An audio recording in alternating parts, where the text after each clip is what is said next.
morning. Here's the news at 9. First, the highlights. Lagos State government warns residents against illegal land reclamation, dredging, other unauthorized activities. Federal government to deliver Kano-Dora railway project by 2025. On the foreign scene, flash flood kills 50 people in Afghanistan. And in sport, Nigeria's Golden Eagles to storm Ghana tomorrow ahead Wafu B on the 17 championship. Now the details. I am John Omoaka.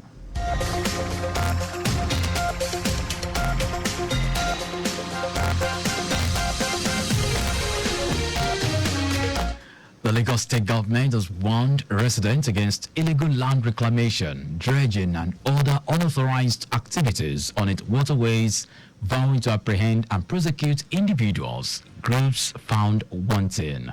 Commissioner for Waterfront Infrastructure Development, Ekundayo Alebiosu, was stated this at the ongoing ministerial press briefing at Alausa, said the Babajide Sanwo-Olu administration is poised towards making the state a 21st century economy with peaceful and secure environment which will attract investors into the state daily. Alebiosu hinted that in the last 1 year, the ministry has embarked on construction of 13 new concrete jetties in Badagry, Agboiketu, Ekpe, Takwa Bay, others, channelization of 6.8 kilometers Ikorodu-Mende waterways to boost water transportation, creation of waterfront schemes through reclamation in Eko Atlantic City, Orange Island, Amuodofi, Oworoshoki, among others. We're formulating different policies to address quite a number of issues that are at hand. But it is important when we grant dredging permits, when the governor grants dredging permits, it's important to have an idea of the amount of sand that is being dredged. The issue is really not in dredging per se. The issue has to do with indiscriminate dredging, uncontrolled dredging. Alebiosu also said, among other interventions, the ministry also commenced deployment of drones to capture the boundaries and adjoining details of waterfront and private sector schemes to produce images for geospatial information.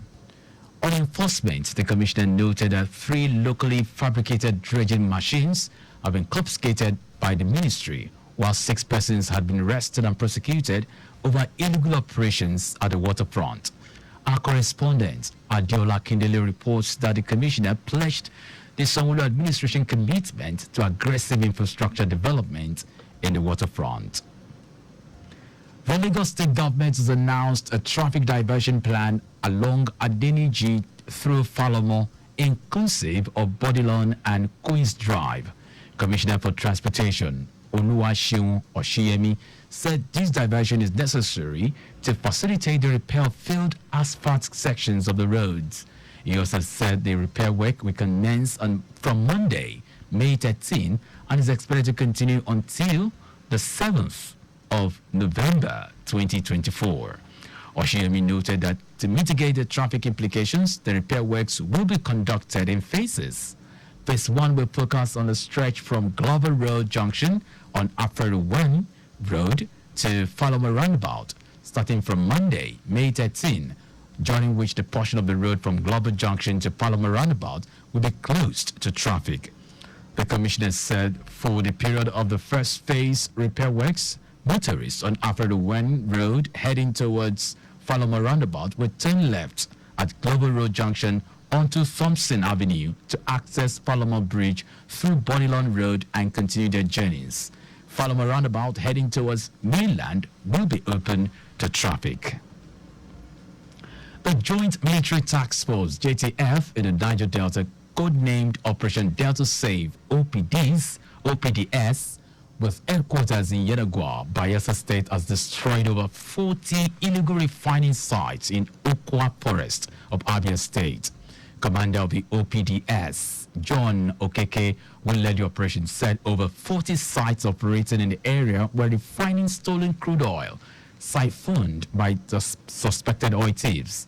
Okeke said the task force also discovered and destroyed over 17 clusters with different names, with each of the clusters having a cooking section.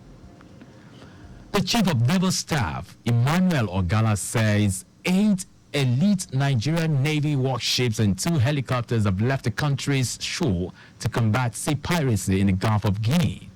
Ogala, who made it known to newsmen during the flag-off of exercise Obangame Express 2014 in Onne, Rivers State, said the deployment was a global joint naval operation. He noted that the maritime security operations would encompass anti-crude oil, anti-sea piracy, anti-sea robbery, and anti-fishing, as well as boarding and area operations, among other activities. Ogala was represented by the Navy's Chief of Training and Operations, Olusegun Ferreira, also said his Naval Special Boat Service will participate in the week-long exercise.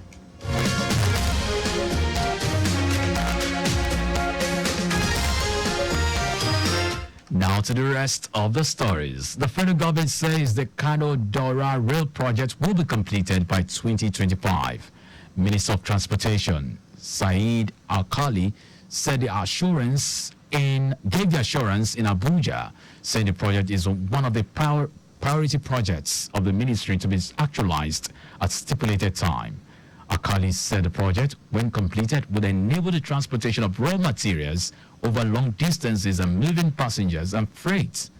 He added that Dora to Maradi will be ready in 2026, while Duse to Kano will also be completed in 2026. The National Identity Management Commission, NIMC, says 107.34 million Nigerians have been enrolled into the National Identification Number, NIN, database as of May.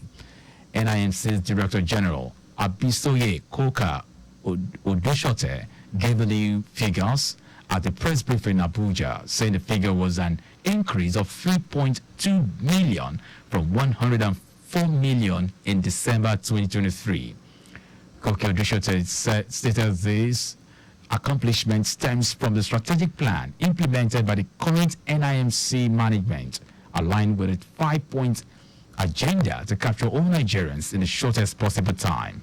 She added that the Commission hopes to get to the 200 million mark upon completion of the upgrade of the system and equipping of all NIMC centers soon. Former President Goodluck Jonathan has called for the review of the nation's school education curriculum to prioritize skill acquisition, technology, and de-emphasize certificates.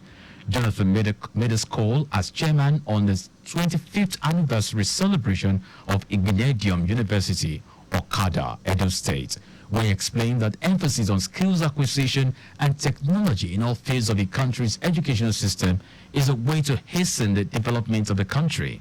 He frowned at cultism and bullying at the nation's lower school system and called on the government at all levels to put a stop to the menace.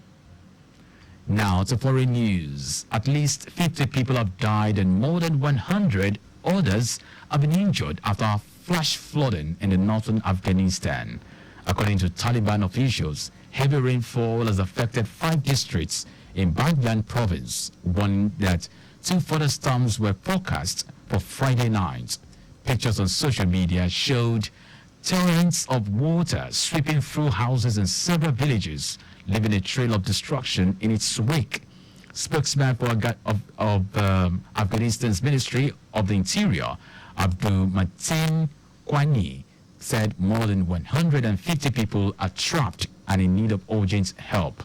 The country has also been hit by unusually heavy rainfall over the last few weeks, with floods killing about 100 people since mid-April. Now sports.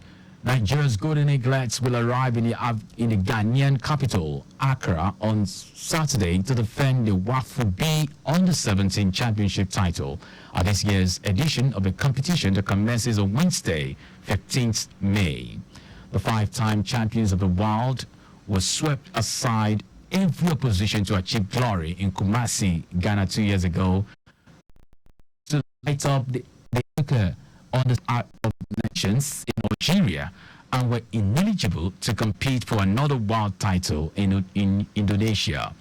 Coach Mamu Garba will lead a technical crew that has the mandate of not only successfully defend the regional crown, but to continue to improve the squad for a great outing and outwards to a probable sixth world title. The Eagles will face Burkina Faso at the University Stadium on Thursday, 16th May, with kickoff set for 3 p.m. Ghana time, 4 p.m. Nigeria time, and later face Niger Republic on Sunday, 19th May, as well as Togo on Wednesday, 22nd May. And that's our news. But just before we go, spill thrills but kills. Please do not drive beyond the specified speed limits. You can follow us on like all our various social media platforms. X, Traffic Radio 961. Instagram, Lagos Traffic Radio 961. Subscribe and watch our news and programs live on YouTube at Traffic Radio 961. You can also visit our website at trafficradio961.ng. Did you know that the Sowolu administration supplied 86,000 dual furniture sets to 775 public schools? You can get more details on the Lagos State Government website. To end the news, here are the highlights of the major stories.